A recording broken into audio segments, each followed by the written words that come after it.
ഒരു രാജ്യത്തിന് നേരെ നടന്ന ആക്രമണത്തിൽ ആ രാജ്യത്തിൻ്റെ ഭരണത്തലവൻ മറുപടി പറയേണ്ടത് എവിടെയാണ്? ഒരു പൊതുയോഗത്തിൽ സ്റ്റേജും കെട്ടി കുറച്ച് ഭക്തരെ വിളിച്ച് അവർക്ക് മുന്നിലാണോ? ലോകത്തെവിടെയെങ്കിലും ഇത്തരമൊരു സംഭവവികാസം ഉണ്ടായിക്കഴിഞ്ഞാൽ ആ രാജ്യത്തെ ഭരണത്തലവന്മാർ അതിനെ സംബന്ധിച്ച് ജനങ്ങളോട് വിശദീകരിക്കുന്നത് ഏത് മാർഗത്തിലൂടെയായിരിക്കും? എന്തുകൊണ്ടായിരിക്കും ഇന്ത്യയുടെ വിശ്വഗുരു ഈ സംഭവത്തിൽ കൃത്യമായി മാധ്യമങ്ങൾക്ക് മുന്നിൽ വിശദീകരിക്കാൻ തയ്യാറാകാതെ പൊതുവേദിയിലേക്ക് ചോദ്യങ്ങളില്ലാത്ത ഇടത്തേക്ക് ചെന്ന് രാജ്യത്തിൻ്റെ അഭിപ്രായം വിശദീകരിച്ചത്? ചർച്ചയാകേണ്ടതല്ലേ? എന്തുകൊണ്ട് ചർച്ചയാകുന്നില്ല? രാജ്യം നേരിട്ട വലിയൊരു ആക്രമണം, അതിൽ ഗുരുതരമായ സുരക്ഷാ വീഴ്ച വന്നിട്ടുണ്ടെന്നുള്ള അഭിപ്രായം ശക്തമായി ഉയർന്നിരിക്കുകയാണ്.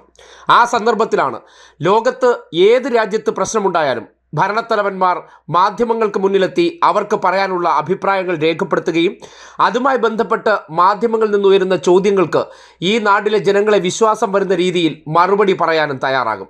പക്ഷേ നിർഭാഗ്യവശാൽ നമ്മുടെ രാജ്യത്ത് അതുണ്ടായിരിക്കുന്നില്ല. എന്തുകൊണ്ടാണ് ഈ ഒളിച്ചോട്ടം?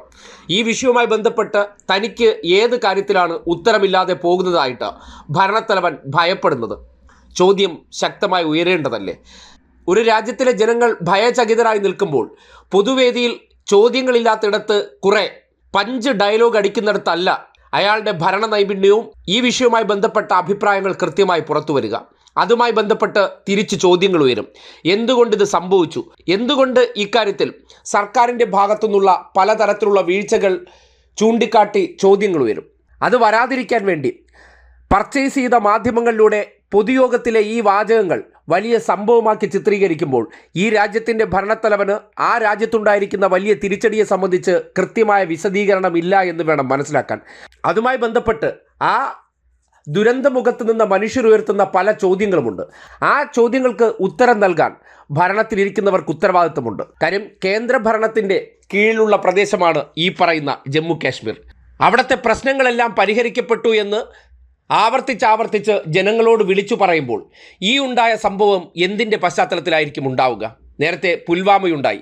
അന്നും ആ സംഭവവുമായി ബന്ധപ്പെട്ട് ജമ്മു കാശ്മീർ ഗവർണറായിട്ടുള്ള വ്യക്തി പറഞ്ഞ ചില ഗുരുതരമായ വെളിപ്പെടുത്തലുണ്ട്. അതും ഒരു BJP അനുഭാവിയായിട്ടുള്ള വ്യക്തി. അതിനുശേഷം അദ്ദേഹം വേട്ടയാടപ്പെടുന്നതാണ് ഈ നാട് കണ്ടത്. അതിനെ സംബന്ധിച്ച് ചർച്ചകൾ ഉയർന്നിട്ടില്ല. ഇപ്പോൾ വീണ്ടും ഒരു സംഭവവികാസം ആവർത്തിക്കപ്പെടുമ്പോൾ എന്തുകൊണ്ട് ആ പ്രദേശത്ത് സുരക്ഷയുണ്ടായിരുന്നില്ല?